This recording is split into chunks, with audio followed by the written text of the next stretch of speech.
د ښځې په مخ کې به دا څلور کارونه چېرته هم نه کوئ که بیا به ډېر زیات وروسته خفه وئ. که تاسو ودونه کړي نو دا ویډیو لازمي وګورئ او که ودونه هم نه یې کړ نو ویې ګورئ تاسو ته به فایده درکړي. ملګرو په دې څلور کارونو کې اولنی کار دا دی چې د ښځې مخ کې به دا چېرته هم نه کوئ.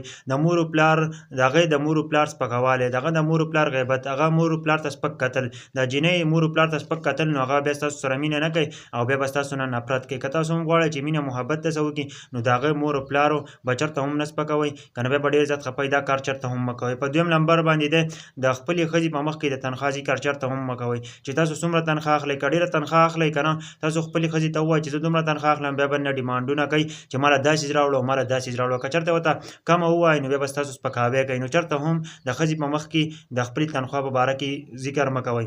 او په دریم نمبر باندې دی د خپلې ښځې په مخ کې د خپل مور او پلار او د خپل خاندان په باره کې یوه خبره هم مه کوه، د هغوی غیبت هم مه کوه، د هغوی سپکاوالی هم مه کوه. که نه ستا ښځه نه ده دا به په دغه نقش قدم باندې روان چې ستا د مور و پلار او ستا د خاندان به بیا سپکاوالی کوي.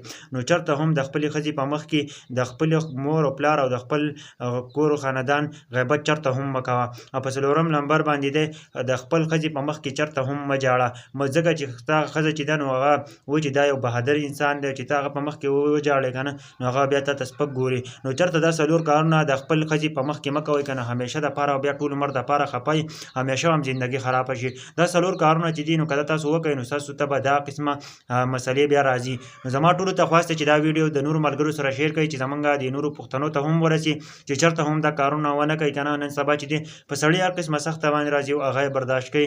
او که چېرته تاسو د ښځې په مخ کې دا څلور خبرې وکړئ نو ستاسو به هغه مینه محبت به ستاسو سره نه کوي او ستاسو به هغه شان عزت نه کوي. نو چېرته هم د دې څلور خبرو په باره کې د خپل ښځې ته مه وایئ. که ویډیو هم خوښه شوي نو ضرور یې لایک کړئ، کمنټ وکړئ او د نورو ملګرو سره شیر کړئ او زمونږ چینل ته نوي راغلي وئ نو ضرور یې د نورو ویډیوګانو داسې ښایسته ویډیوګانو دپاره سبسکرایب کړئ.